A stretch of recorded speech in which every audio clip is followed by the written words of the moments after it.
What up, guys? It's Mr. Downtown Melo, and you're listening to the Entertainment Report on iHeartRadio, live from Dubai for Thursday, February 14th, 2019, delivering some major stories and trends going on in the world of entertainment and beyond. You can follow the show on Facebook, Twitter, or Instagram. Facebook.com/The Entertainment Report with Ray Melo, that's RAYMELO, on Twitter at The Enter Report, or on Instagram at The Entertainment Report. You can listen to the show anytime you want on iHeartRadio. Just go to iHeart.com or your iHeart phone app, search for The Entertainment Report, and it'll take you to the page. Chadwick Boseman will have a starring role in Spike Lee's first Netflix movie. The Hollywood Report confirmed Tuesday the 41-year-old actor will appear in Lee's new film, The Five Bloods. Delroy Lindo, who collaborated with Lee on Malcolm X, and French actor Jean Reno will co-star. The film follows a group of Vietnam veterans who return to the jungle to find their lost innocence and repair their broken selves. Deadline says Lee wrote the script with Kelman Wilmot from a screenplay by Danny Bilson and Paul DeMeo, and a rewrite by Matthew Billingsley. Lee will produce with Beatrice Levin, Loy Levin, and John Killick. Lee's first Netflix series, She's Gotta Have It, premiered on the streaming service in November 2017. The show is based on the director's 1986 film of the same name and stars DeWanda Wise and Anthony Ramos. Lee's movie Black Klansman is nominated for 6 Academy Awards at the 91st Annual Academy Awards, including Best Picture and Best Director. The Oscar ceremony will take place February 24th. Boseman is known for playing T'Challa, aka Black Panther, in the Marvel movie Black Panther. He will reprise the role in Avengers Endgame and also star in the new film 17 Bridges with Taylor Kitsch and Sienna Miller. Director Rian Johnson has denied via Twitter rumors claiming he no longer plans to helm 3 standalone Star Wars movies. He responded to another Twitter user's question about his Star Wars status. No, it isn't true. I'm still working on the trilogy. With all due respect to the movie bros, who I'm sure are lovely, kind bros with good fraternal intentions. Lucasfilms announced in November 2017 that it had tapped Johnson to create a new trilogy following the space adventures of characters who do not appear in the 9-movie Skywalker saga. No casting or release dates have been disclosed yet. Johnson's credits include Star Wars: The Last Jedi, Looper, and Brick. Phil Lord and Chris Miller famously departed solo Star Wars story mid-production over creative differences with Lucasfilms in June 2017, leaving filmmaker Ron Howard to finish shooting the movie. In September 2017, the studio announced Jurassic World director Colin Trevorrow had left Star Wars Episode 9 and would be replaced by J.J. Abrams. A difference with Lucasfilms over the direction for the movie was credited with Trevorrow's exit before production began. Lucy Liu will star in a new series from Desperate Housewives and Devious Maids creator Mark Cherry. The line confirmed the 50-year-old actress will have a lead role in the CBS All Access show Why Women Kill. Cherry created a new dark comedy which follows the lives of 3 women living in 3 different decades: a housewife in the 1960s, a socialite in the 1980s, and a lawyer in 2018. Each of the characters deal with infidelity in their marriage. Liu will play Simone, an elegant, stylish, effervescent woman living a picture-perfect life with her husband Carl. She is smugly superior and obsessed with appearances before learning Carl is having an affair. The LA Reporter says Why Women Kill reunited Cherry with CBS All Access Executive Vice President of Originals, Julie McNamara, who developed Desperate Housewives. CBS All Access gave the new show a green lit in September. McNamara said in September, having worked with Mark 15 years ago on Desperate Housewives, it is clear he has captured lightning in a bottle again with a depiction of 3 women who are so richly drawn that they defy expectations at every turn. She added, Why Women Kill posed powerful cultural questions with Mark's inimitable biting wit, and we look forward to taking viewers on this wild ride. Liu presently portrays Dr. Joan Watson on the CBS series Elementary. Carson Daly's late-night talk show Last Call is coming to an end after 17 years on NBC, the network announced. Daly, who will remain at NBC as part of Today and as the host of The Voice, confirmed that Last Call was ending on Twitter Tuesday. The television personality said, Yes, Last Call is wrapping up. I'm forever grateful and proud to all who have worked with us over the years. So many have gone on to incredible success. He continued, I owe our EP Stuart, Bailey, and team a bottle of something expensive. They massively kept this train on the track for many years. NBC says that Daly decided to end Last Call in order to spend more time with his family. The network will be adding a new show in the future that will take up Last Call's 1:30 a.m. time slot. A finale date has yet to be announced. Last Call with Carson Daly debuted in January 2002, replacing Later. The series, which has reached 2,000 episodes at first, featured a traditional talk show format before switching to pre-recorded interviews and musical performances. Daly discussed his time on Last Call, how it featured artists such as Maroon 5 and Ed Sheeran early in their careers, and how he met his wife Siri Pinter through the show on Today, Wednesday. Daly said about leaving behind the time slot platform, "Someone else should have this, somebody younger. It's time for somebody else." Shahs of Sunset star Mercedes Javid is going public about her recent miscarriage scare. The 46-year-old television personality thanked fans for their support on Instagram after being hospitalized in December amid her first pregnancy. Javid shared a pair of videos of herself at Cedars-Sinai Medical Center in Los Angeles. She underwent a cervical cleavage after doctors discovered her cervix was measuring too short. The star captioned the post, "First and foremost, thank you so much for all the message of love and support along the way. Here's a little video of me feeling very scared and nervous about something unexpected that my exceptionally awesome doctors found during a checkup after Christmas." She explained, "My cervix suddenly measured too short, around 1.3 centimeters, which is high risk for MC. I got an epidural, an overnight stay at the hospital for a surgery called cervical cleavage, which is considered a rescue." Javid is expecting her first child with her husband, Tom McPhee. She said in another post that she had been on bed rest since the scare happened 18 weeks into her pregnancy. She says, "Bed rest is far from the ideal to spend these beautiful days, but I'm learning a lot during this quiet period.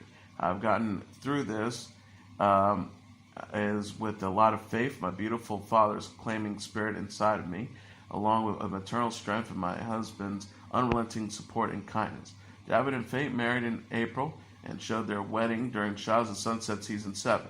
Javid confirmed in an interview with Us Weekly in October that she's due to give birth to a baby boy on Mother's Day in May. She teased, "We do happen to have the name, and the name is actually unisex. We're holding on to that."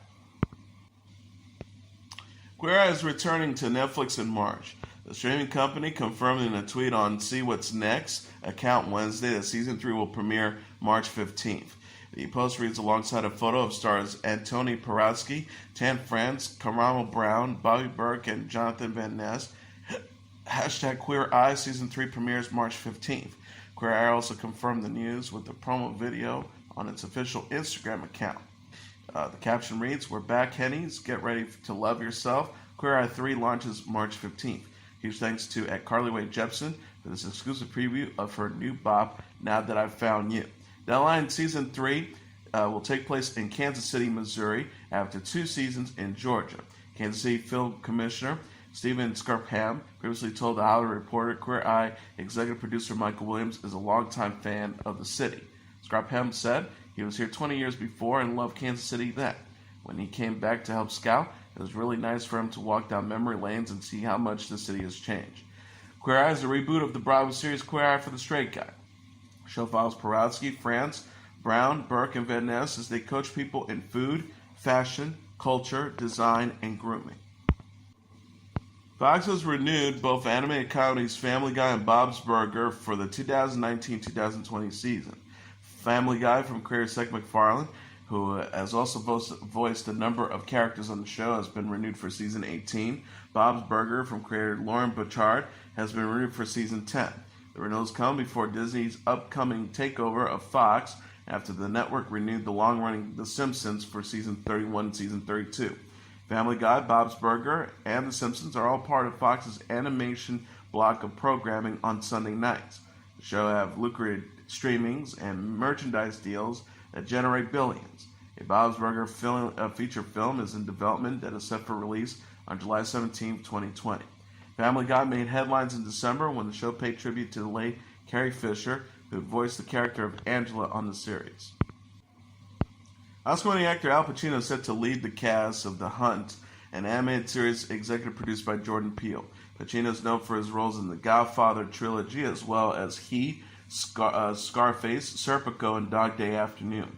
Based on an original idea inspired by real events, The Hunt follows a diverse band of Nazi hunters living in 1977 New York City, a press release says. The cast will also include Logan Lerman, Jericka Hilton, Lena Olin, Carol Kane, Saul Rubinek, Tiffany Boone, Louis Ozako-Chen, Greg Austin, and Dylan Baker. Writer and producer David Weil will share showrunning duties with producer Nikki Toscano and Alfonso Gomez Rejon on board to direct the pilot and serving as a producer on the show. No premiere date has been announced yet. After winning his Best Original Screenplay Oscar last year for penning the contemporary horror movie Get Out, Peele has signed on as the host and narrator of a new version of the sci-fi anthology series The Twilight Zone. He also wrote and directed the upcoming thriller Us. Actor Benedict Cumberbatch is to play the voice of Satan in Amazon's new fantasy series Good Omens. The streaming service tweeted Wednesday, glad the At Omens Prime team is taking a chance casting up-and-comer Benedict Cumberbatch as the voice of Satan. Cumberbatch is known for his work in the TV series Sherlock and the films Avengers Infinity War, Doctor Strange, August Osage County, The Imitation Game, and The Fifth Estate. He has also lent his distinctive voice to animated characters in The Hobbit and The Grinch. All 6 episodes of Good Omens, starring David Tennant as the Demon Crowley and Michael Sheen as the angel Aziraphale, are scheduled to begin streaming on May 31st. Based on the novel by Neil Gaiman and the late Terry Pratchett, the show will also feature Frances McDormand, John Hamm, Miranda Richardson, Nick Offerman, and Derek Jacobi. Prince William became the patron of charity organization The Passage on Wednesday. The Passage, established in 1980, is Britain's largest resource center for homeless and insecurely housed people. The organization has helped over 130,000 people through its resource center, homelessness prevention projects, and accommodation services. Williams, who first visited The Passage as a child in 1993 with his late mother, Princess Diana, has frequently supported charities that work to combat homelessness. The Duke of Cambridge is also a patron of Central Point, which helps young homeless people. Williams said while visiting The Passage in 2016, "The visits I made as a child to this place left a deep and lasting impression upon me about how important it is to ensure that everyone in our society, especially the poorest, are treated with respect, dignity, and kindness, and are given the opportunities to fulfill their potential in life." Williams' sister-in-law Meghan Markle became the patron of 4 charities in January that supports the arts, access to education, women, and animal welfare. Former First Lady Michelle Obama posted on Instagram a comedic text exchange she had with her mother following the Grammy Awards. Obama made headlines on Sunday when she made a surprise appearance at the Grammys, joining the stage with hosts Alicia Keys, Jennifer Lopez, Lady Gaga, and Jada Pinkett Smith. The group was on hand to talk about how music has affected their lives and the world for the better. Obama's mother, Marion Robinson, texted her asking if she had met any real stars while attending the ceremony and said that Obama did not tell her about the appearance in advance. Obama replied to her mother and said that she is a real star. Obama captioned the images of the text conversation, "When your mom doesn't think you're a real celebrity." She continued, "I shared this text thread from my mom from #Grammy Nights, and I just had to share it with all of you. #text from mom." Shannon Doherty is voicing her fears about motherhood in the wake of her cancer battle. The 47-year-old actress discussed how breast cancer affected her ability and desires to have children in the March issue of Health. Doherty said that the hormone she took during her cancer treatment caused her to enter menopause. She told the magazine she's no longer able to conceive without taking hormone pills. The star says, "It's not possible for me to get pregnant because I can't get out of menopause. That would require estrogen, and I'm choosing not to take hormone pills. I can't risk those levels coming up." The Charm alum had voiced her desire for a family prior to her cancer diagnosis, but says the experience made her rethink having kids. The actress explains, "We're having conversations about an egg donor, maybe adoption, but there's fear there. Am I going to last 5 years, 10 years? I certainly wouldn't want my 10-year-old bearing a mother." She says, "I've always wanted a kid, but maybe I'm supposed to mother in a different way." Doherty, who celebrated her 7th wedding anniversary with Kurt Azarenko in October, says her cancer battle also affects other aspects of her life. She says, "As brutal as it was, cancer was a gift. It opened me up, It taught me about myself, and it changed me as a human being forever. Doherty was diagnosed with breast cancer in 2015 and announced in April 2017 that she was in remission. She told fans in an Instagram post in April 2018 that she remains cancer-free. She wrote, "Still in remission. I imagine that I'll always worry to a certain extent, but I think we all worry about something." The star wrote, "I share my experiences to help connect, bring awareness, and hopefully encourage those going through cancer to stay positive." She also added, "So many of you have helped me with your words, prayers, and support." Drake celebrated on Instagram Wednesday the 10th anniversary of his star-making mixtape So Far Gone, which is coming to streaming services for the first time on Thursday. Drake paid homage to the 2009 release by posting an image of So Far Gone's cover and penning a lengthy thank you note to those who helped him on the project, including Noah 40 Shihibi, Boy Wonder, LeBron James, Kanye West, Lil Wayne, and Bun B, among others. Drake said about So Far Gone's track, "Say What's Real," at Kanye West a decade ago, "I rapped over your beats because you just made the best shit, and even though you stay wildin' these days on Twitter, I will never forget what you contributed to the game and my career." Drake said about Lil Wayne at Little Tanucci, "A decade ago, you took me out of Toronto and gave me the biggest blessing anyone has ever given me." Drake's comments about West comes after the pair were involved in a recent feud. West slammed Drake on Twitter in December, saying that the rapper threatened him. Drake won Best Rap Song for God's Plan on Sunday at the Grammy Awards. And here are the top 10 songs on the Billboard Hot 100 singles charts for the week of February 16th. Number 10, Maroon 5 featuring Cardi B with Girls Like You. Number 9, Post Malone with Wow. Number 8, J. Cole with Middle Child. Number 7, Ariana Grande with Thank You Next. Number 6, Panic at the Disco with High Hopes. Number 5, Travis Scott with Sicko Mode. Number 4, Post Malone and Swiley with Sunflower. Number 3, Halsey with Without Me. Number 2, Marshmello and Bastille with Happier. And the number 1 song on the Billboard Hot 100 singles charts for the week of February 16th, Ariana Grande with Seven Rings. And as your entertainment report for Thursday, February 14th, 2019, I'm your host, Mr. Downtown Ray Melo. I'll be back tomorrow to deliver some major stories and trends going on in the world of entertainment and beyond. You can follow the show on Facebook, Twitter, or Instagram.